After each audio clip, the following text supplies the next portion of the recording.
আপনার নাম পরিচয় দিয়ে। আমি ডক্টর সৌম্যজিৎ বাসু।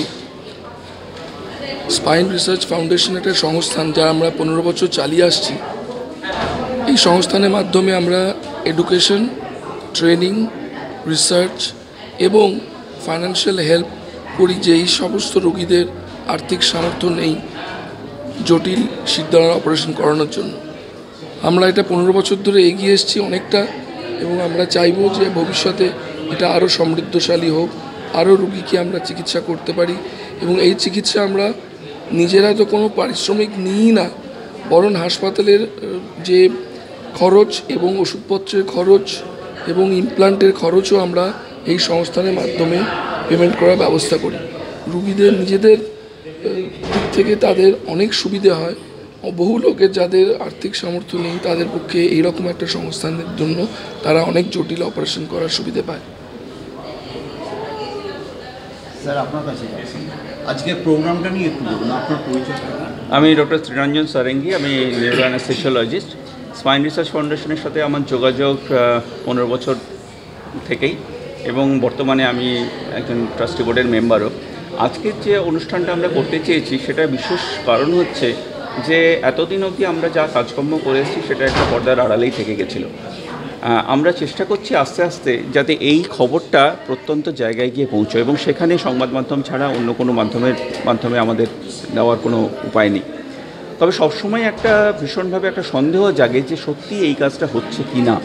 এবং আপনারা আজকের অনুষ্ঠান দেখেছেন, তাতে দেখেছেন যে আমরা প্রায় আজকে 20 থেকে 25 জন পেশেন্টের কথা আমরা বলতে পেরেছি। গত 15 বছরে প্রায় 250 পেশেন্টের অপারেশন এবং প্রায় 5000 পেশেন্টের চিকিৎসার দায়িত্ব স্পাইন রিসার্চ ফাউন্ডেশন নিয়েছে। কেবলমাত্র অপারেশন এবং চিকিৎসার বিষয় নয়, চিকিৎসক তৈরি করা, স্পাইন সার্জন তৈরি করা, এটার ক্ষেত্রেও কিন্তু স্পাইন রিসার্চ ফাউন্ডেশন একটা বড় রোল প্লে করে।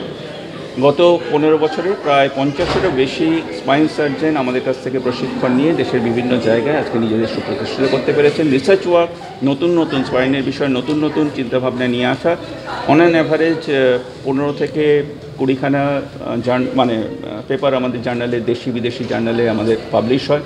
এবং আজকে যেটা আপনারা দেখলেন, এটা মুখ্যত বাচ্চাদের ওপর আমাদের যে কাজটা সেটাকে আমরা তুলে ধরার চেষ্টা করেছিলাম।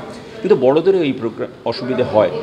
বড়োদের ক্ষেত্রে, বয়স্ক মানুষদের ক্ষেত্রে আজ থেকে 30-40 বছর আগে কিন্তু আমাদের যা যৌথ পরিবারের স্ট্রাকচার ছিল তাতে কিন্তু এতটা প্রয়োজন ছিল না।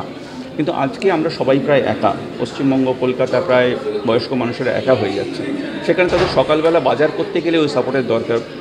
ভাবনা চিন্তা করে দেখুন যে আজ থেকে 20 বছর আগে আপনার কাকা, পিসি এরা যারা ছিলেন তাদের সাপোর্ট করা কেউ না কেউ থাকতো পরিবারে।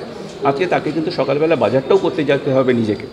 এখানেও কিন্তু স্পাইন রিসার্চ ফাউন্ডেশন কাজ করছে। অন অ্যান অ্যাভারেজ আমরা যদি বছরে 40টা অপারেশন করি, তার মধ্যে বাচ্চাদের যদি 25টা হয়, তাহলে 15টা কিন্তু বয়স্ক মানুষদের জন্য। সেদিকটাও আছে। থাকতে হবে, তবে এটা তো স্পাইনে যে কোনো সমস্যার ক্ষেত্রেই আমরা থাকি। আমাদের বিশেষ কার্যক্রম যেটা, সেটা হচ্ছে স্কোলিওসিস, অর্থাৎ বেঁকে যাওয়া। এই বেঁকে যাওয়া জন্মগত হতে পারে, এই বেঁকে যাওয়া বয়সজনিত কারণে হতে পারে, ইনফেকশনের জন্য হতে পারে, এবং সবথেকে বেশি যেটা হয় সেটা হচ্ছে একটা পার্টিকুলার একটা বয়সন্ধির বয়সে হঠাৎ করে দেখা যায়, মেয়েদের বেশি হয়, হঠাৎ করে দেখা যায় পিঠটা বেঁকে যাচ্ছে।